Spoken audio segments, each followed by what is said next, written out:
بسم اللہ الرحمن الرحیم۔ حضرت عائشہ صدیقہ رضی اللہ تعالیٰ عنہا فرماتی ہیں، میں اللہ کے رسول صلی اللہ علیہ وآلہ وسلم کے ساتھ ایک ہی برتن سے غسل کیا کرتی تھی۔ آپ صلی اللہ علیہ وآلہ وسلم مجھ پر سبقت فرماتے تو میں کہتی، مجھے بھی پانی دیجیے، مجھے بھی پانی دیجیے۔ ایک اور روایت میں ہے، وہ فرماتی ہیں کہ نہاتے وقت میرا اور رسول اللہ صلی اللہ علیہ وآلہ وسلم کا ہاتھ برتن سے پانی لینے میں آگے پیچھے ہوتا تھا۔ اور حضرت عائشہ رضی اللہ تعالیٰ عنہا فرماتی ہیں کہ نہ تو آپ صلی اللہ علیہ وآلہ وسلم نے کبھی میرے ستر کی طرف دیکھا اور نہ ہی میں نے کبھی آپ صلی اللہ علیہ وآلہ وسلم کے ستر کی طرف دیکھا۔ میاں بیوی کے تعلق سے کچھ ایسے مسائل ہیں جن کا جاننا انتہائی ضروری ہے، مگر ہماری اکثریت اس سے لا علم ہے، کیونکہ دینی کتب ہم پڑھتے نہیں اور عالم دین سے پوچھنے میں ہمیں شرم آتی ہے۔ اللہ عز و جل حق بات سے نہیں شرماتا، اور حق بات کو قرآن کریم میں کھول کھول کر بیان کیا گیا ہے۔ میاں بیوی ایک ساتھ غسل کر سکتے ہیں، ان کے لیے ایک دوسرے کے سارے بدن کو دیکھنا جائز ہے، شرع ممانعت نہیں، البتہ شرمگاہ کی طرف دیکھنا خلاف ادب اور ناپسندیدہ عمل ہے۔ خاص جمع کے وقت بات کرنا مکروہ ہے، اس سے بچے کے توتلے ہونے کا خطرہ ہوتا ہے۔ اس طرح اس وقت عورت کی شرمگاہ کی طرف نظر کرنے سے بھی بچنا چاہیے کہ بچے کے اندھا ہونے کا امکان ہے۔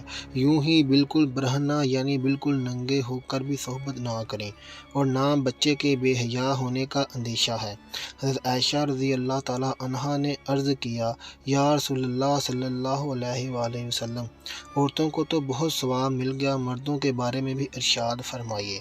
یہ سن کر حضور صلی اللہ علیہ وآلہ وسلم مسکرائے اور فرمایا، مرد عورت کا ہاتھ پکڑ کر مانوس کرتا ہے تو اس کے لیے ایک نیکی لکھ دی جاتی ہے۔ جو مرد پیار سے اپنی عورت کو گلے میں ہاتھ ڈالتا ہے، اس کے حق میں 10 نیکیاں لکھی جاتی ہیں۔ جب وہ عورت سے مباشرت کرتا ہے، دنیا و مافیہ سے افضل ہوتا ہے۔ جب غسل کرتا ہے تو بدن کے جس بال پر سے پانی گزرتا ہے، اس کے لیے ہر بال کے بدلے میں ایک نیکی لکھی جاتی ہے، اور ایک گناہ معاف ہو جاتا ہے اور ایک درجہ بلند کر دیا جاتا ہے۔ اور غسل کرنے کے عوض میں جو چیز دی جاتی ہے وہ دنیا و مافیہ سے بہتر ہوتی ہے، اور بے شک اللہ تعالیٰ اس پر فخر کرتا ہے اور فرشتوں سے کہتا ہے کہ میرے بندے کی طرف دیکھو، کیسے سرد رات میں غسل جنابت کے لیے اٹھا ہے، اور وہ اس بات پر یقین رکھتا ہے کہ میں اس کا رب ہوں۔ تم اس بات پر گواہ رہو کہ میں نے اس کو بخش دیا۔ محترم ناظرین، بہترین بیوی وہ ہے جو سونے کے کمرے میں اپنے حسن و جمال اور بستر میں خاوند کے ساتھ خوبصورت طور اتوار سے اپنے پیار کے جادو میں جگڑ لے۔ دوران صحبت اس کے مقصد پر نگاہ رکھے اور غور کرے کہ اس کا خاوند کیا چاہتا ہے، اور پھر اس کی پسند سے بھی بہتر انداز میں اپنے آپ کو اس کے سپرد کر دے۔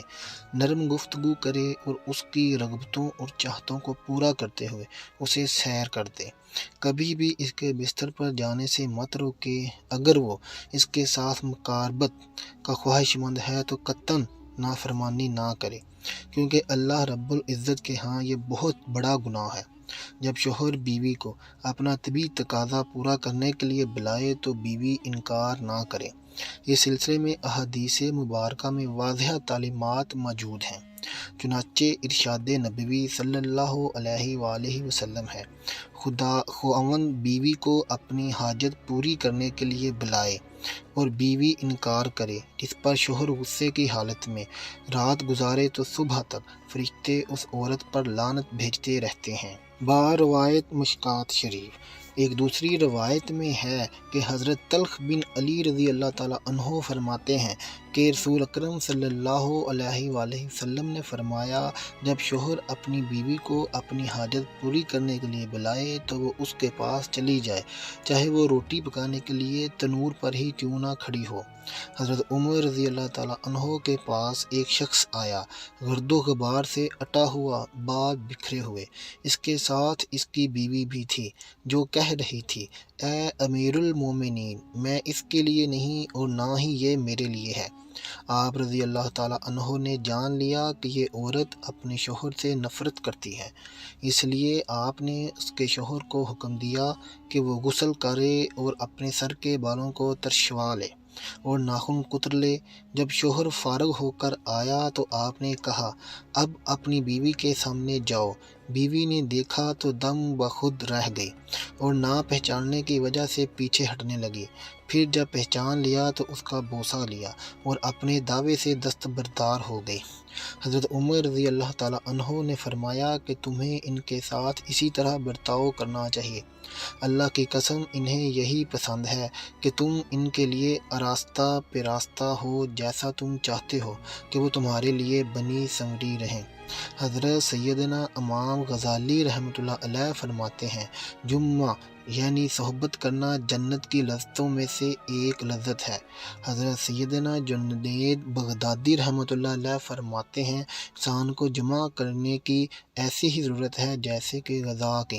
حدیث نبوی صلی اللہ علیہ وآلہ وسلم ہے کہ مرد کا اپنی بیوی کے ساتھ اکٹھے ایک ہی بستر میں سونا افضل ہے، الا یہ کہ کسی ایک کو عذر ہو، اور اس کے لیے مقصد ہم بستری کرنا نہیں بلکہ مقصد بیوی کے دل کو خوش کرنا ہے۔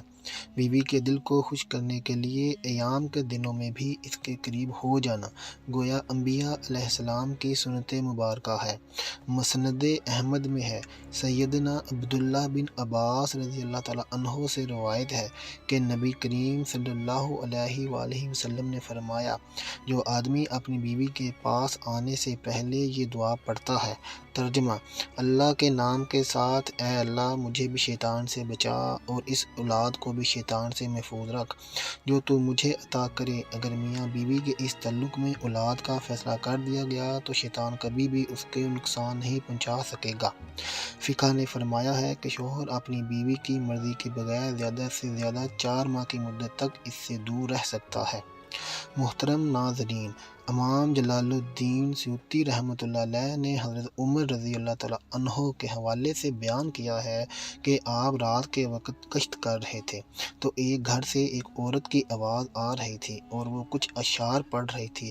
اشعار کا مفہوم یہ تھا کہ اس کا شوہر گھر سے کہیں دور چلا گیا تھا اور وہ اس کے فراق میں غم زدہ تھی۔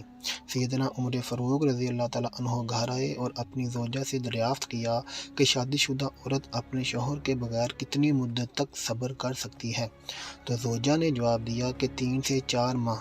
اس پر آپ رضی اللہ تعالیٰ عنہ نے حکم جاری کر دیا کہ ہر فوجی کو 3 سے 4 ماہ کے بعد ضرور چھٹی دی جائے تاکہ ہر فوجی اپنی بیوی کا حق ادا کر سکے۔ دعا ہے کہ اللہ تعالیٰ ہمیں دین حق پر چلنے کی توفیق عطا فرمائے اور بیوی سے محبت اور ان کے حقوق ادا کرنے کی توفیق عطا فرمائے۔ آمین ثم آمین۔ آخر میں آپ تمام دوستوں سے گزارش ہے کہ کمنٹ باکس میں آمین ضرور لکھ دیں، اور ہماری ویڈیو کے متعلق اگر آپ کو کوئی بھی سوال ہو تو کمنٹ باکس میں ہم سے ضرور کریے۔ اللہ ہم سب کا حامی و ناصر ہو۔ اللہ حافظ۔